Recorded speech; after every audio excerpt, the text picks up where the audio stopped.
how to connect Shopee to Gcash. So hello guys and welcome back to today's video. So there are multiple ways for you to be able to connect Gcash. So first things first, you could connect it with your Shopee Pay, which is a Shopee wallet wherein you could just cash in money inside of this and use this as a payment method.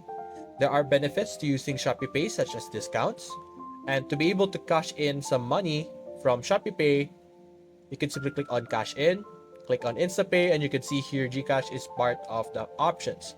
You could also cash out, as you can see, send money to your Gcash account. Similarly, you could do S loan as well, where you could pay loans that you currently have. So for example, this one, click on pay loan, then select payment method over here. You could select InstaPay over here, which will allow you to pay with Gcash. That same method is going to be applicable also to your SPay later. So those are the different ways for you to be able to connect Shopee to Gcash. So if you enjoyed this video, leave a like and subscribe. Thanks for watching.